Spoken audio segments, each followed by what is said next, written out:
I worked with kids to design and construct stories, messages, and art using nothing but their imagination and these small plastic building bricks. Ça, c'est la candidature vidéo de Andrew Johnson. Avec sa chemise trop grande et son petit tas de Lego, il est en train de postuler à un des postes les plus sélectifs au monde. Parce que oui, il existe sur notre planète une élite qui est littéralement payée pour jouer au Lego. On les appelle les Master Builders. En 2012, quand Andrew Johnson tourne sa vidéo, ils ne sont que 40 dans le monde entier. 40 élus alors que le groupe Lego emploie plus de 20 000 personnes. Si vous devenez Master Builder, vous allez devoir faire des trucs bizarres. Par exemple, Dan Steininger a été envoyé à l'autre bout du monde pour construire un Dark Vador de 4 mètres de haut dans un centre commercial australien. Son collègue Eric Versegui, lui, a carrément construit un X-Wing grandeur nature qui est exposé à travers le monde. Le projet a nécessité 5 millions de briques Lego. Mais même en dehors des employés qui sont payés pour ça, beaucoup d'adultes ont une obsession étrange pour les Lego. Le journaliste James May a réussi à convaincre plus de 1000 volontaires de lui construire une maison habitable en Lego avec l'eau courante qui a nécessité 3 millions de briques. Michel Gondry a réalisé le clip Fell in Love with a Girl pour les White Stripes entièrement en Lego. L'artiste polonaise Zbigniew Libera a construit un camp de concentration en Lego avec sa propre boîte. Certains historiens de l'art interpréteront l'œuvre comme, je cite, une étude du biopouvoir foucaultien. Au-delà de ces exemples extrêmes, il y a énormément d'adultes fans de Lego. Ils ont même leur propre acronyme AFOL pour Adult Fan of Lego. Ils organisent des conventions à travers le monde pour exposer leurs constructions, franchement impressionnantes. Ça va de la reproduction complète du Jurassic Park de Steven Spielberg à la tour de l'Isengard du Seigneur des Anneaux haute de 2,4 mètres, en passant par une maquette de Poudlard composée de 1 million de briques Lego. On pourrait se dire que c'est une énième manifestation de la nostalgie qui domine notre culture en ce moment, dans la même veine que les films Marvel ou la série Stranger Things, qui a d'ailleurs elle aussi, bien sûr, sa version Lego. Mais avec 10 parcs Legoland dans le monde et 5 nouveaux parcs prévus d'ici 2026, Lego marche sur les traces de Disney. D'ailleurs, le film Lego Movie a été un carton au box-office avec 468 millions de dollars. Et surtout, la marque écrase complètement tous les autres fabricants de jouets.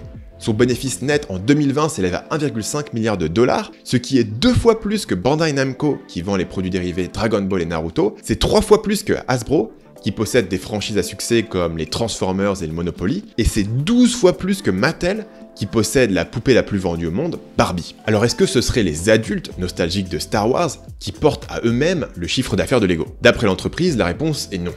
Les adultes qui achètent des Lego pour eux-mêmes représentent seulement 5% des ventes. Ça veut dire que c'est toujours le marché des enfants qui porte le succès de la marque. Et c'est assez dingue de se dire qu'un jouet en plastique fonctionne aussi bien malgré la concurrence des jeux vidéo. Surtout que des jeux de construction, il y en a plein, et Lego c'est même pas le pionnier dans ce domaine. Les mécanos par exemple ont été commercialisés en 1898, soit 50 ans avant la toute première brique Lego. Pourtant, il n'y a pas de Mécano Movie, pas d'émission Mécano Master, ni de jeux vidéo mécano. Alors qu'est-ce qui rend Lego meilleur que tous les autres jouets? Et pourquoi les adultes en sont fous?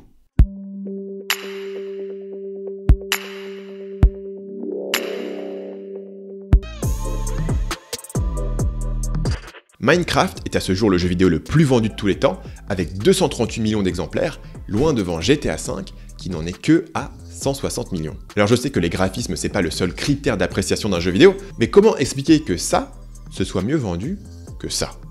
Minecraft est un jeu bac à sable qui permet de construire absolument n'importe quoi. Des monuments bien sûr, mais aussi des appareils. Par exemple, ce mec a construit une calculatrice qui fonctionne. Et la cerise sur le gâteau, c'est que vos amis peuvent venir voir vos créations, ce qui fait de Minecraft un lieu communautaire au même titre que Fortnite ou Roblox. Si je vous dis ça, c'est parce que Minecraft c'est du Lego sous stéroïdes. Notch, le créateur de Minecraft, est un fan absolu de Lego et il s'en est directement inspiré pour développer son jeu. Alors Minecraft a vendu plus que GTA, pour la même raison que Lego écrase les Transformers. C'est l'effet Ikea. Quand vous montez un meuble vous-même, vous en êtes fier. Vous pouvez dire « c'est moi qui l'ai fait ». Et en plus de la fierté, il y a un biais d'investissement. Plus vous avez passé du temps à monter une armoire, plus vous avez envie de vous dire que « ah quand même, cette armoire elle a bien de la gueule ». C'est l'avantage qu'ont les jeux de construction sur les autres jouets. Mais du coup, pourquoi est-ce que les mécanos par exemple n'ont pas colonisé la pop culture au même titre que Lego? C'est parce que construire le Taj Mahal seul dans votre coin, c'est cool, mais au bout d'un moment on tourne en rond. C'est là qu'intervient l'importance du partage.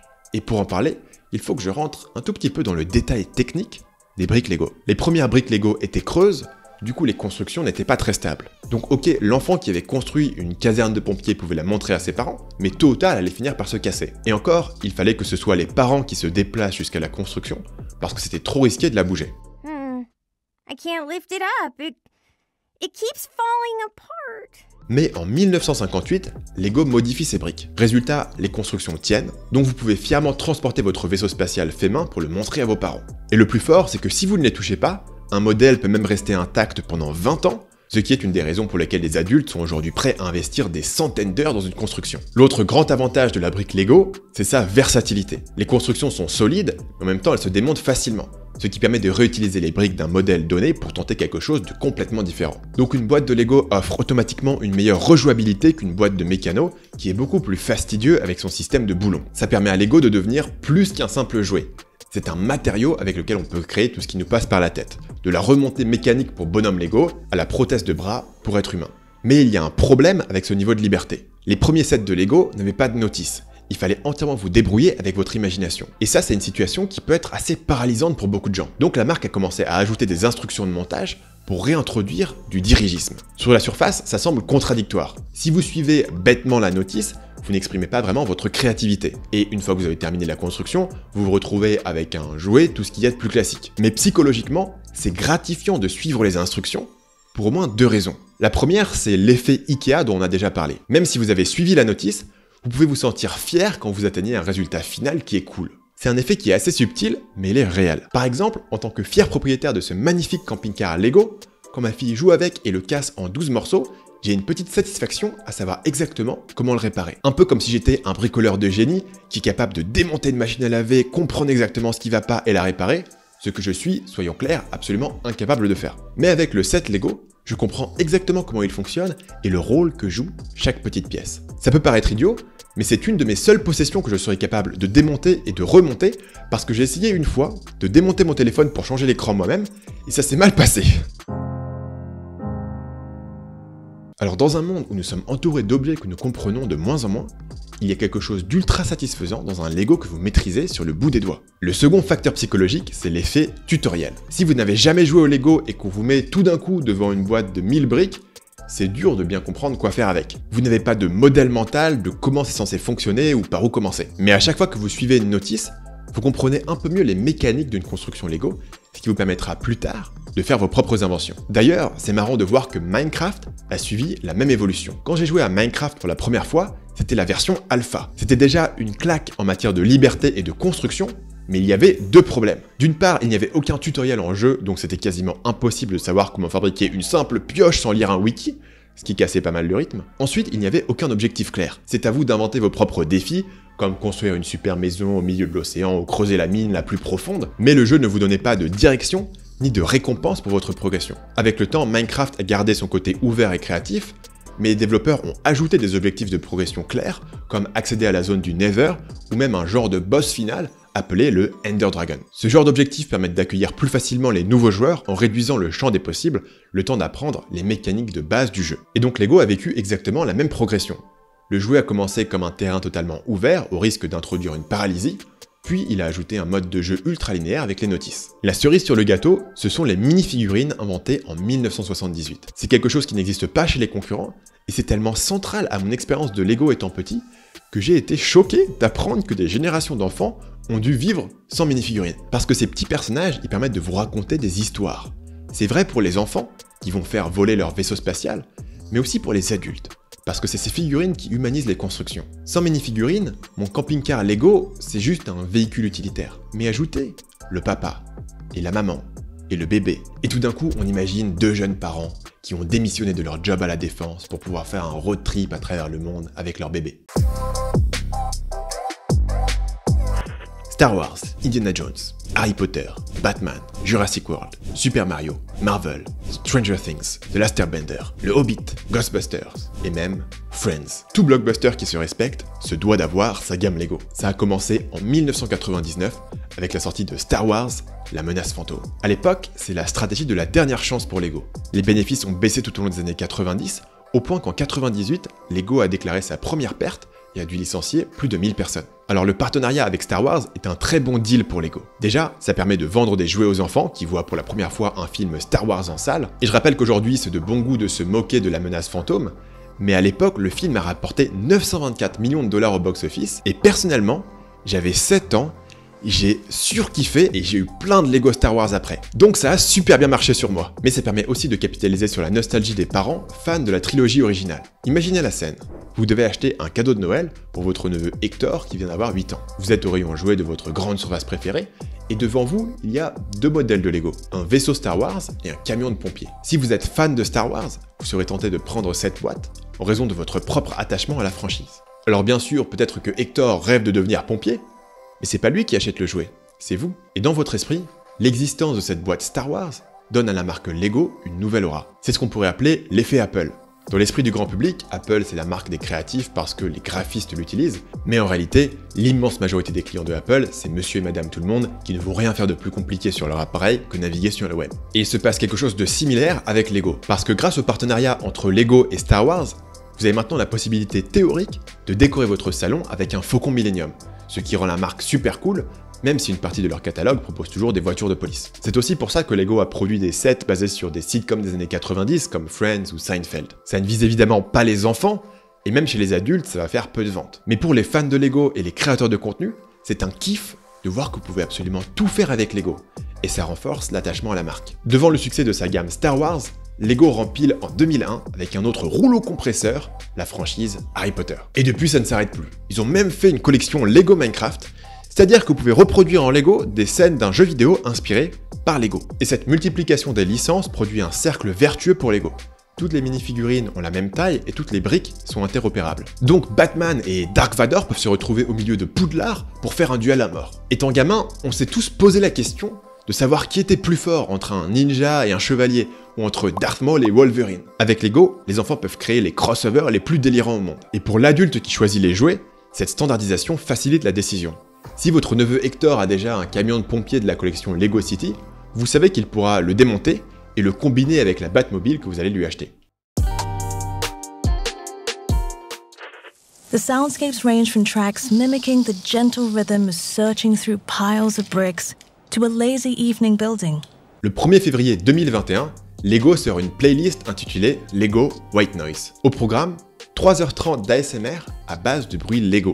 Brassage de briques, pages de notices qui se tournent, briques qui s'emboîtent avec un clic satisfaisant.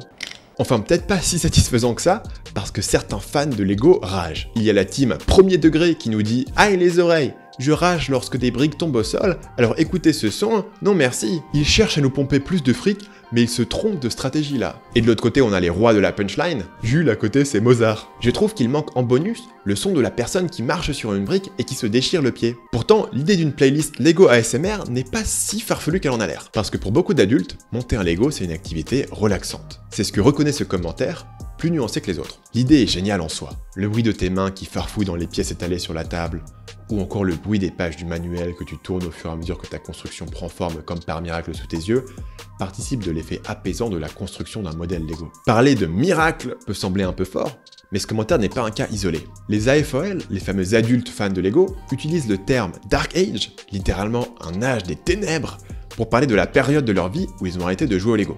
Donc apparemment, revenir au Lego, c'est revenir vers la lumière. Ok. Donc alors, est-ce que Lego ce serait une religion comme le minimalisme? Pas exactement. Lego c'est plus une forme de méditation. Parce que quand vous montez un Lego, vous êtes concentré sur une boucle simple.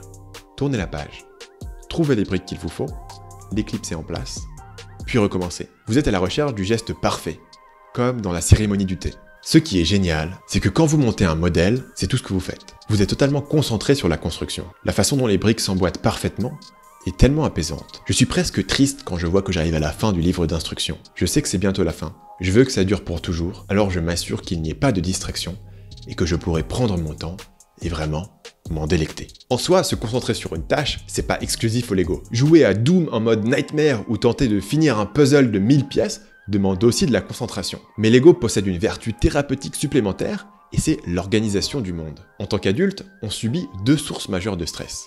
Les obligations professionnelles, familiales, administratives, et l'imprévisibilité du monde. Alors construire un modèle Lego nous plonge dans un monde parallèle, un monde où les pièces s'emboîtent parfaitement, et où suivre les instructions de montage débouche exactement sur le résultat prévu. Un monde parfaitement organisé, sans mauvaise surprise. Vous avez toutes les pièces nécessaires pour le succès, et pas une de moins. Tout fait sens, tout est à sa place.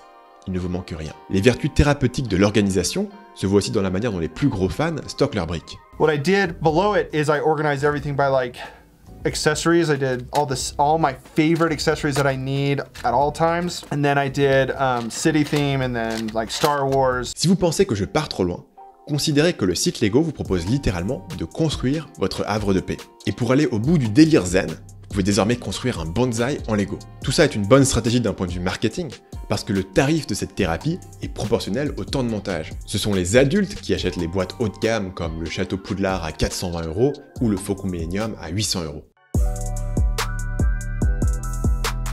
La loi numéro 34 de l'internet stipule que toute chose a sa version pornographique. Mais une loi moins connue, c'est que toute activité humaine donnera tôt ou tard lieu à de la création de contenu. La cuisine, les arts martiaux, la randonnée, le tricot, la guerre, citez-moi n'importe quelle activité et je vous montrerai des gens qui gagnent leur vie en créant du contenu autour de cette thématique. D'ailleurs, si vous voudriez construire une audience sur un sujet qui vous passionne, vous devriez cliquer le deuxième lien dans la description et vous inscrire à ma formation gratuite sur comment construire une audience qui achète. Vous recevrez 7 emails sur comment choisir votre niche et créer du contenu qui marche. C'est totalement gratuit et vous pouvez vous désinscrire à tout moment si ça ne vous intéresse plus. Bien sûr, cette fameuse règle est valable pour Lego. L'entreprise a d'ailleurs développé un programme d'ambassadeurs pour capitaliser sur les influenceurs. Par exemple, le youtubeur Brickmitry avec 24 000 abonnés a le statut de Recognized Lego Fan Media.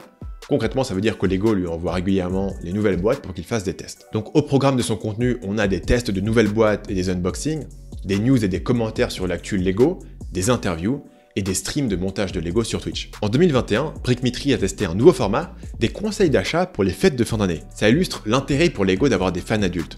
Ils génèrent gratuitement du contenu et des conseils d'achat qui font autorité auprès des gens qui veulent offrir des Lego à des enfants sans être eux-mêmes fans de la marque. On a carrément des produits qui sont grave stylés, comme ce magnifique robot d'extraction spatiale. En plus ça tombe bien, je l'ai juste ici et franchement ce petit robot d'exploration spatiale, je l'ai trouvé très stylé. Bref, c'est un petit set pas trop cher et vraiment intéressant. Je pense que pour les plus jeunes, à 25 €, on prend pas de risque. Mais essayer les produits tout en prenant une petite commission grâce aux liens affiliés, ça n'a rien de particulier à Lego. C'est aussi ce que fait une influenceuse beauté par exemple. Là où Lego possède un avantage unique, c'est dans ce qu'on appelle les brick films. Un brick film, c'est un film d'animation qui utilise la technique du stop motion pour donner l'impression que les Lego bougent. Le plus vieux brick film connu date de 1973 et on sait que le président de Lego l'avait vu à l'époque et s'en serait même fait faire une copie. Sauf que ça, c'était un tout petit film réalisé par deux gamins pour l'anniversaire de mariage de leurs grands-parents. Pour les films plus visibles, le réflexe initial de la marque a été de protéger sa propriété intellectuelle. Par exemple, ce Magic Portal, réalisé dans les années 80, a valu des mises en demeure à son réalisateur. C'est difficile de savoir ce qui a fait changer d'avis les décideurs, mais Lego va progressivement lâcher la bride aux fans, puis carrément les encourager. En 2000, Lego lance une nouvelle gamme en partenariat avec Steven Spielberg. Ça s'appelle les Lego Studios. Dans la boîte de base, en plus des briques et des mini-figurines, on trouve un appareil photo. L'idée, justement, c'est de pousser les enfants à faire des petits films en stop motion. La gamme rencontre un succès modeste, mais pas besoin de faire un tabac auprès du grand public quand une poignée de fans hardcore s'approprie le concept. 2 mois après le lancement de la gamme, un fan de Lego monte le site brickfilm.com pour héberger les créations des uns et des autres. Et 20 ans après, le site est toujours en ligne. C'est l'acte de naissance officiel des Brick Films et ça va générer toute une scène indé de créateurs de contenu dont certains vont faire des vues records, comme par exemple ce sketch avec Batman à la plage qui en est à plus de 400 millions de vues. Et donc le plan de Lego a marché, parce qu'il y a vraiment des gens qui ont filmé leur Lego étant enfants et qui sont aujourd'hui devenus des professionnels de l'animation de figurines Lego. When I was 11 years old is when Lego released the Steven Spielberg Movie Maker Kit, and that's really what got my interest in doing stop motion with Lego toys. I picked it up again when I was 23, and it's been going really well. I've been contacted by Warner Brothers, by the Lego Group, and by several other smaller companies that have commissioned different videos from me. Même si le Lego Movie est fait par ordinateur, les animateurs ont choisi de reprendre les codes du stop motion avec une animation assez hachée. Ça rend hommage aux Brick Films et c'est un indice qui pointe vers le côté méta du film. Parce que comme dans les films Pixar, il y a plusieurs niveaux de lecture. D'un côté, le film est conçu pour plaire aux enfants avec des gags slapstick et des couleurs pétantes, une rave party pour les enfants comme le disent les réalisateurs. De l'autre côté, l'enjeu central du film, c'est le conflit entre bac à sable et dirigisme, qui sont justement les deux approches opposées qu'on peut avoir quand on joue au Lego. Le grand méchant du film, Lord Business, utilise des tubes de colle pour figer la ville et ses habitants dans une immobilité cadavérique. En face de lui, les Master Builders résistent en inventant plein de véhicules fous qui ne respectent pas les instructions de montage. Le héros du film, Emmett, est un ouvrier du bâtiment sans personnalité qui n'a fait que suivre les instructions toute sa vie. Sans ces instructions, il est perdu. Sa quête va être de découvrir qu'il peut créer sans mode d'emploi. Mais arrivé au dernier quart d'heure, le film nous gratifie d'un gros twist façon Usual Suspect. Les images de synthèse sont subitement rejointes par de la prise de vue réelle,